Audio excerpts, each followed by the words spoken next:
చాలినంత విశ్రాంతి తీసుకుంటున్నా నడుము నొప్పి ఏమాత్రం తగ్గకపోతే, నొప్పి మరింతగా పెరుగుతూ ఉంటే అది చాలా వరకు యాంకిలోజింగ్ స్పాండిలైటిస్ అయ్యే అవకాశం ఉంటుంది. వెన్నెలో కీళ్లవాతంగా పిలిచే దీని బారిన పడ్డప్పుడు వెన్నెముకలోని పూసలన్నీ క్రమంగా ఒకదానితో మరొకటి అతుకుపోతూ ఉంటాయి. దీంతో తలపై పెద్ద బరువేదో మోస్తున్నట్లు మెడ, నడుము రెండూ ముందుకు వంగిపోతుంటాయి. వెన్నెముక క్రమంగా వెదురుబద్దలా గడకర్రలాగా మారిపోతూ ఉంటుంది. ఇలాంటప్పుడు ప్రతి కదలిక భారమైపోతూ ఉంటుంది. పక్కలకు చూడాలంటే రోబోలాగా శరీరం మొత్తాన్ని తిప్పాల్సిన పరిస్థితి ఎదురవుతుంది. ఈ జబ్బుపై సరైన అవగాహన లేకపోవడంతో చాలామంది మామూలు నడునొప్పిగా పొరబడుతూ చేజేతులా సమస్యను తీవ్రం చేసుకుంటున్నారు. ఈ నేపథ్యంలో వెన్నెముకను గడకర్రలా మార్చేసి కదలికల్ని కట్టిపడేసే యాంకిలోజింగ్ స్పాండిలైటిస్ గురించిన పూర్తి వివరాల్ని డాక్టర్ని అడిగి ఇప్పుడు తెలుసుకుందాం.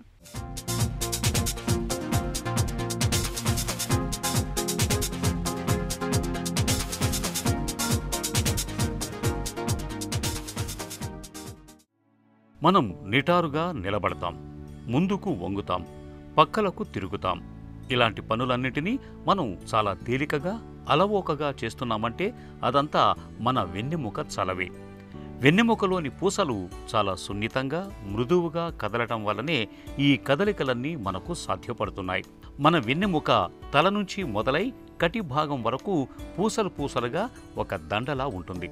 వీటి మధ్య మందంగా, దృఢంగా ఉండే రబ్బర్ల వంటి డిస్కులు ఉంటాయి.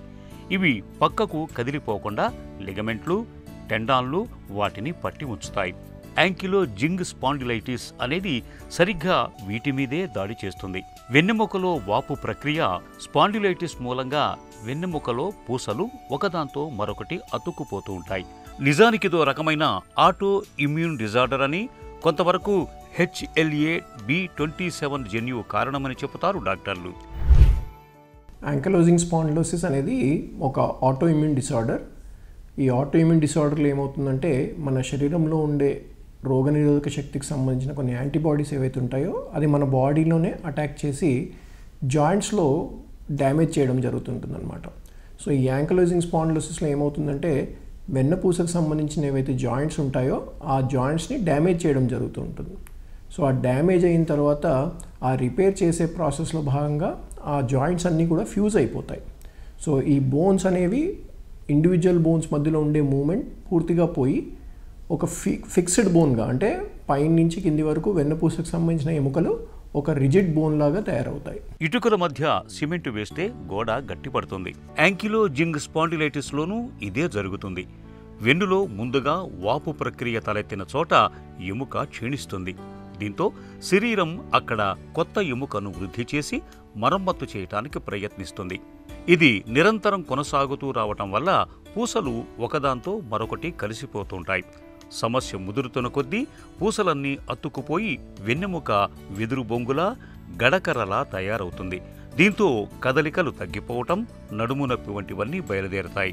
యాంకిలోజింగ్ స్పాండిలైటిస్లో నడుము నొప్పి తొలి లక్షణంగా కనిపిస్తుంది. ముఖ్యంగా పొద్దున లేస్తూనే తీవ్రమైన నొప్పి వేధిస్తూ ఉంటుంది. పక్క మీద నుంచి వెంటనే లేవలేరు. లేచి మామూలుగా నడవటానికి చాలా సమయమే పడుతూ ఉంటుంది. వీరికి పడుక్కుని పక్కలకు దొర్లటమూ సాధ్యం కాదు. పిరుదులు, మడమలు, మోకాళ్ళు, మోచేతులు, పక్కటెముకల భాగాల్లో తరచూ నొప్పితో బాధపడుతూ ఉంటారు. శ్వాస తీసుకోవటానికి ఇబ్బంది పడుతూ ఉంటారు. కొంతమందికి కనుగుడ్డు మధ్య పొరలో వాపు మొదలై కళ్ళు ఎర్రబడటం, నీరు కారటం, చూపు మందగించటం, శుక్లాలు మొదలవటం వంటి సమస్యలు కనిపిస్తూ ఉంటాయి. యాంకిలోజింగ్ స్పాండిలోసిస్లో లక్షణాలు వేరియేషన్స్ చాలా ఉంటాయి. వెన్నపూసకు సంబంధించిన సమస్యలు వచ్చినప్పుడు వెన్నపూసకు సంబంధించి బ్యాక్ పెయిన్ రావడం కానీ, మెడలో నొప్పులు రావడం కానీ, ఆ తీవ్రత కూడా మైల్డ్ నుంచి చాలా సివియర్ ఫామ్స్లో ఉంటుందన్నమాట. కొన్ని సందర్భాల్లో ఈ బోన్స్ అన్ని జాయింట్స్ ఫ్యూజ్ అయిపోవడం వల్ల పేషెంట్ సామాన్యంగా ఏం కంప్లైంట్ చేస్తారంటే నిద్రలో, అంటే మనం పడుకున్నప్పుడు రెస్ట్ ఇచ్చినప్పుడు ఈ పెయిన్ అనేది చాలా పెరిగిపోతుందని, మూమెంట్ స్టార్ట్ చేసిన తర్వాత ఈ పెయిన్ తగ్గుతుందని చెప్తూ ఉంటారనమాట. సో మన ఒక స్పైన్ మూమెంట్స్ తగ్గిపోతాయి కాబట్టి ఒక రిజిడ్ స్పైన్గా అయిపోవడము, దానికి సంబంధించిన డిఫార్మిటీ రావడం, అంటే కొన్నిసార్లు ఫ్రాక్చర్స్ అవ్వడం కానీ, ఆ బోన్ అంతా ఫిక్స్ అయిపోవడం వల్ల ఒక గూనిలాగా వచ్చేయడం కానీ జరుగుతూ ఉంటుంది. కొన్ని సిచ్యువేషన్స్లో వేరే సిస్టమ్స్ కూడా ఇన్వాల్వ్ అవుతాయి. కంట్లో వచ్చే మార్పులు కానీ, స్కిన్లో సోరియాసిస్ సంబంధించిన అసోసియేటెడ్గా పెయిన్స్ రావడం కానీ, కొన్ని సిచ్యువేషన్స్లో షోల్డర్ పెయిన్ కానీ, హిప్ పెయిన్ కానీ రావడం కూడా జరుగుతూ ఉంటుంది. యాంకిలోజింగ్ స్పాండిలోసిస్ ఎప్పుడైనా కూడా ఇనిషియల్ స్టేజెస్లో అంత తీవ్రంగా ఉండదు. మోస్ట్ ఆఫ్ ద టైమ్స్ ఇది మనము సింపుల్ రెమెడీస్తో ట్రీట్ చేసుకోగలుగుతాం. మనం ఈ వ్యాధిని కరెక్ట్ టైంలో నిర్ధారణ చేయకుండా దాన్ని నెగ్లెక్ట్ చేస్తే కనుక వెన్నపూస పూర్తిగా కూడా ఒకటి సింగిల్ బోన్ లాగా ఫామ్ అయిపోతూ ఉంటుంది అనమాట. సో ఈ బోన్ ఓవర్ గ్రోత్ వల్ల నరం మీద ఒత్తిడి పడితే కనుక ఆ ఒత్తిడికి సంబంధించిన లక్షణాలు స్టార్ట్ అవుతాయి. యాంకిలోజింగ్ స్పాండిలైటిస్ మూలంగా తలెత్తే నడుము నొప్పి వీటికి భిన్నంగా ఉంటుంది. ఉదయం నిద్ర లేచాక వెన్నెముక ఎంతసేపు బిగుసుకుంటోందనే దాన్ని బట్టి వీటి మధ్య తేడాను తేలికగానే గుర్తించవచ్చు. లేచాక అరగంట కన్నా తక్కువసేపు ఉంటే డిస్క్ సమస్యగాను, 30 గంట కన్నా ఎక్కువసేపు బిగుసుకుపోతూ ఉంటే యాంకిలోజింగ్ స్పాండిలైటిస్ గాను అనుమానించవచ్చు. ఇది ముందుగా పిరుదుల వద్ద కీళ్లల్లో వాపుతో మొదలై ఆపై నడుము, మెడ, వెన్నులోని ఇతర భాగాలకు విస్తరిస్తుంది. ఈ లక్షణాలను బట్టి యాంకిలోజింగ్ స్పాండిలైటిస్ను సులభంగానే గుర్తించవచ్చు. అవసరం మేరకు రక్త పరీక్ష, జన్యు పరీక్ష, ఎక్స్రే వంటి ద్వారా జబ్బుని నిర్ధారిస్తారు. జన్యు పరీక్షలో HLA-27 జన్యువు ఉంటే బయటపడుతుంది. యాంకిలోజింగ్ స్పాండిలైటిస్ను వీలైనంత త్వరగా నిర్ధారించి చికిత్స తీసుకోవడం చాలా అవసరం. యాంకిలోజింగ్ స్పాండిలైటిస్ను అదుపులో ఉంచటానికి సల్ఫసలజైన్, మిథట్రక్సేట్ వంటి మందులతో పాటు స్టెరాయిడ్లను, బయలాజికల్స్, బయోసిమిలర్ల వంటి మందుల్ని డాక్టర్ సలహా మేరకు వాడుకోవాల్సి ఉంటుంది. ఇక జబ్బు బాగా ముదిరి వెన్ను అంతా గడకర్రలాగా మారినప్పుడు వెన్ను ఆకృతిని సరిచేసేందుకు సర్జరీ చేయాల్సి ఉంటుంది. యాంకిలోజింగ్ స్పాండిలోసిస్ అనేది most of the times clinical diagnosis, అంటే మనం రోగిని పరీక్ష చేసి మనం నిర్ధారణకు వస్తాం.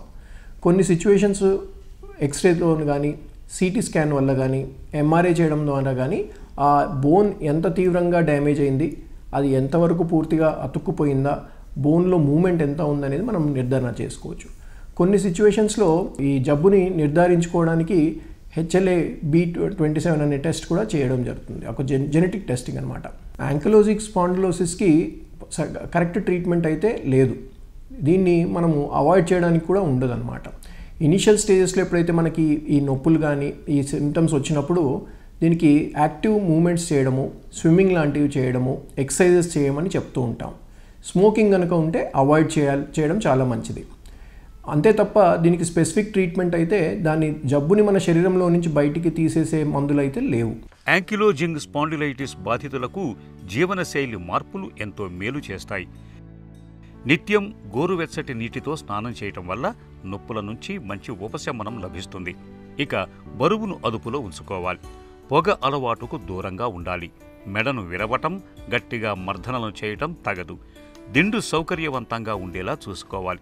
మరీ గట్టిగా లేదా మరీ మెత్తగా లేని పరుపుల్ని వాడుకోవాలి. వీరికి ప్రయాణాల్లో కుదుపులకు ఎముకలు విరిగే అవకాశం ఎక్కువగా ఉంటుంది. కాబట్టి జాగ్రత్తగా ఉండాలి. రోజువారీ ఆహారంలో కాల్షియం, విటమిన్ డితో కూడిన పదార్థాలు ఎక్కువగా తీసుకోవాలి. ఖర్జూరం, అంజీరా వంటి ఎండు ఫలాలు, బాదాం, ఆక్రోట్ల వంటి గింజపప్పులు ఎంతో మేలు చేస్తాయి. ఇలా జీవనశైలి మార్పులు ఆచరిస్తూ మరోవైపు డాక్టర్ల పర్యవేక్షణలో మందులు వాడుకుంటూ ఉంటే యాంకిలోజింగ్ స్పాండిలైటిస్ బాధితులు అందరిలానే హాయిగా జీవనం సాగించవచ్చు. జబ్బు మరీ తీవ్రంగా ఉండి కదలికలు కష్టంగా మారినప్పుడు సర్జరీ చేయించుకోవటం మేలు.